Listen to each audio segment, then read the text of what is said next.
ప్రస్తుతం టాలీవుడ్ దేవర మ్యానియాతో ఊగిపోతుంది. Man of masses NTR నటిస్తున్న ఈ సినిమా బాక్సాఫీస్ దగ్గర సరికొత్త సెన్సేషన్ క్రియేట్ చేసేందుకు రెడీ అవుతోంది.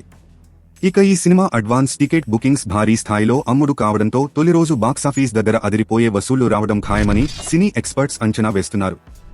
ఇక ఈ సినిమా నుండి ఆయుధ పూజ సాంగ్ను గతంలో రిలీజ్ చేస్తున్నట్లు ప్రకటించిన మేకర్స్ కొన్ని కారణాల వల్ల దాన్ని వాయిదా వేశారు. అయితే దేవర మూవీ రిలీజ్ కి మరికొద్ది గంటలు మాత్రమే ఉన్న తరుణంలో ఇప్పుడు సర్ప్రైజ్ చేస్తూ ఆయుధ పూజ సాంగ్ ను రిలీజ్ చేశారు.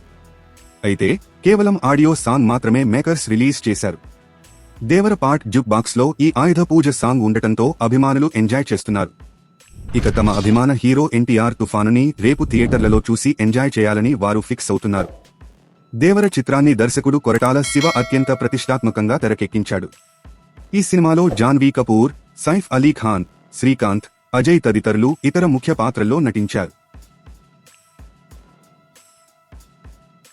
ప్రస్తుతం టాలీవుడ్ దేవర మ్యానియాతో ఊగిపోతుంది. మ్యాన్ ఆఫ్ మాసెస్ ఎన్టీఆర్ నటిస్తున్న ఈ సినిమా బాక్సాఫీస్ దగ్గర సరికొత్త సెన్సేషన్ క్రియేట్ చేసేందుకు రెడీ అవుతోంది. ఇక ఈ సినిమా అడ్వాన్స్ టికెట్ బుకింగ్స్ భారీ స్థాయిలో అమ్ముడు కావడంతో తొలి రోజు బాక్సాఫీస్ దగ్గర అదిరిపోయే వసూళ్లు రావడం ఖాయమని సినీ ఎక్స్పర్ట్స్ అంచనా వేస్తున్నారు. ఇక ఈ సినిమా నుండి ఆయుధ పూజ సాంగ్ ను గతంలో రిలీజ్ చేస్తున్నట్లు ప్రకటించిన మేకర్స్ కొన్ని కారణాల వల్ల దాన్ని వాయిదా వేశారు. అయితే దేవర మూవీ రిలీజ్ కి మరికొద్ది గంటలు మాత్రమే ఉన్న తరుణంలో ఇప్పుడు సర్ప్రైజ్ చేస్తూ ఆయుధ పూజ సాంగ్ ను రిలీజ్ చేశారు.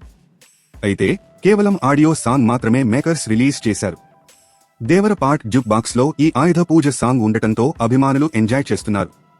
ఇక తమ అభిమాన హీరో ఎన్టీఆర్ తుఫానుని రేపు థియేటర్లలో చూసి ఎంజాయ్ చేయాలని వారు ఫిక్స్ అవుతున్నారు. దేవర చిత్రాన్ని దర్శకుడు కొరటాల శివ అత్యంత ప్రతిష్టాత్మకంగా తెరకెక్కించాడు. ఈ సినిమాలో జాన్వీ కపూర్, సైఫ్ అలీ ఖాన్, శ్రీకాంత్, అజయ్ తదితరులు ఇతర ముఖ్య పాత్రల్లో నటించారు. తాజా సమాచారం కోసం లైక్ చేయండి, సబ్స్క్రైబ్ చేయండి, నోటిఫికేషన్ల కోసం గంట సింబల్ ఆన్ చేసి పెట్టండి.